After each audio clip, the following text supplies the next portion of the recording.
こんにちは。Xbox 専門 VTuber のたくみしーなです。今回は4月前半に新たにゲームパスに追加されるタイトルと4月15日をもって外れるタイトルをご紹介します。ぜひ最後まで見てね。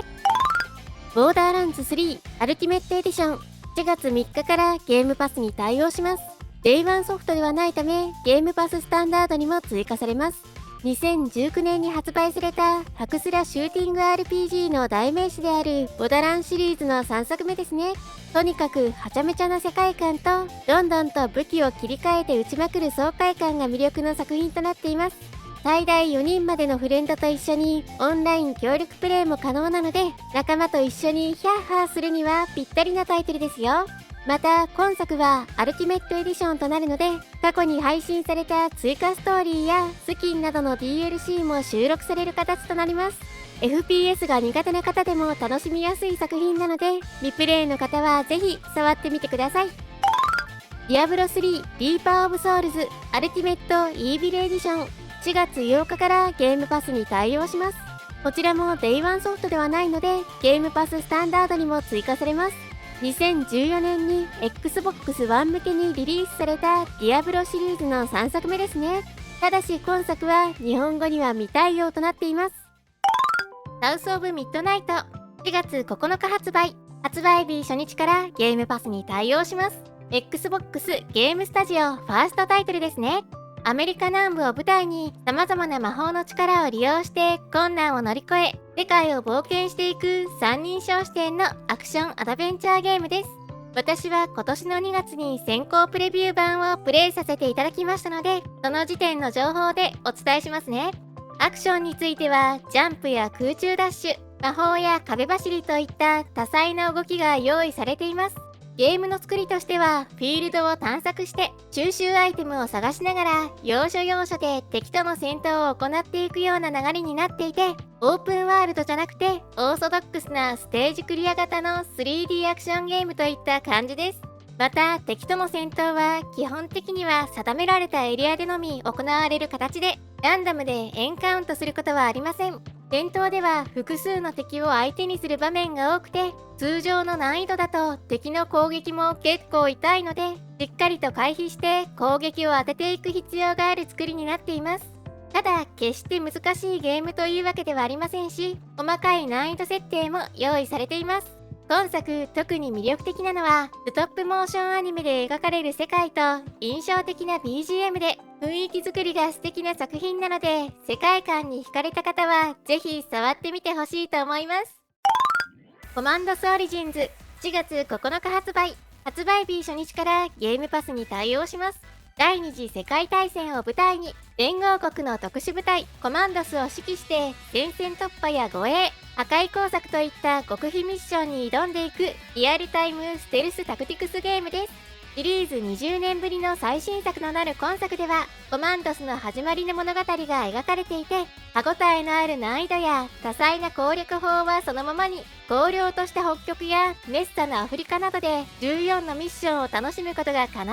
また6人のコマンドスには各々にピッキングや狙撃、敵を引きつけるなどのスキルが備わっていて、うまく連携をしながら戦略を組み立てていく必要があるとのことです。なお今作はローカル画面分割やオンラインでの協力プレイにも対応していて、フレンドと一緒に遊ぶことも可能になっています。ブループリンス4月10日発売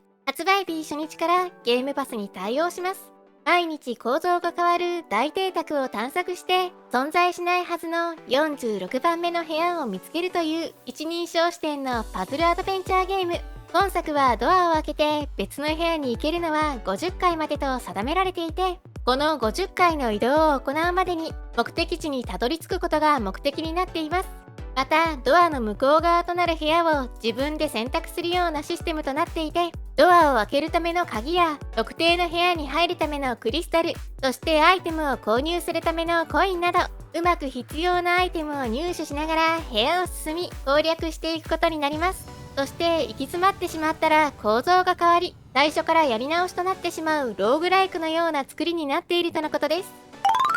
また現在ゲームパスに対応しているバラトロにアップデートが行われて、日本語が文字化けしてしまう不具合が修正されています。本作は2024年のゲームオブザイヤーにもノミネートされたポーカーにローグライクの要素を組み合わせた作品で、非常に中毒性の高い名作なんですが、 Xbox 版では発売当時から遊ぶにつれてゲーム中の文字が読めなくなっていってしまうという不具合が発生していました。今回のアップデートでは実に発売から1年以上経過してついに修正され、 Xbox でも問題なく遊べるようになっています。ポーカーのルールに詳しくなくても遊びやすい作品になっているので、気になる方や不具合で遊びたくても遊べなかったという方はぜひ触ってみてください。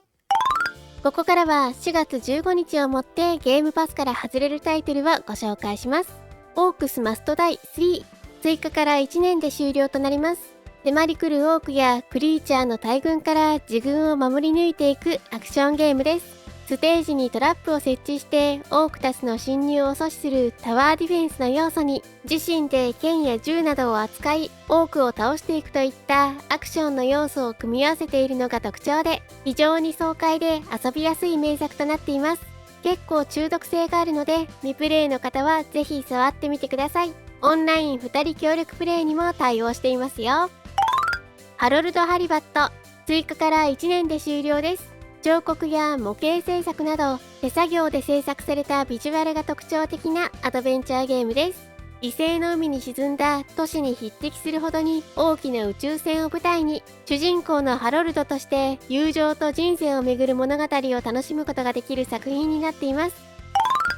コーラルアイランド、1年5ヶ月で終了となります。自分のペースで魅力的な島の生活を体験することができる農業シミュレーションゲームです。動物の世話を行って自給自足をし、個性豊かな町の住民たちと交流をして、ゆくゆくは結婚することができたり、また農場や博物館の拡張なども行います。さらに地上フィールドだけでなく地下や海も探索が可能で、モンスターとのバトルも楽しむことができます。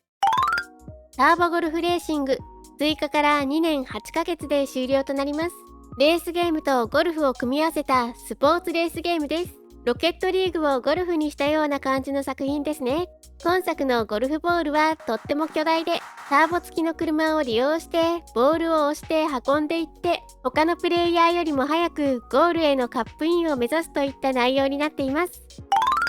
コナ、こちらも追加から1年で終了です。極寒の地を舞台にした一人称視点のアドベンチャーゲーム。殺人事件に遭遇してしまった私立探偵の主人公として調査や謎解きを行っていく作品です。なお今作は日本語には未対応となっています。ホームステッドアルカナ、追加から2年で終了です。魔女として闇の正気に覆われた土地を魔法によって再生し、農業を行っていくアクション RPG です。農業によって魔法の力を強化することができ、魔物との戦闘も楽しむことができます。本作も日本語には未対応となっています。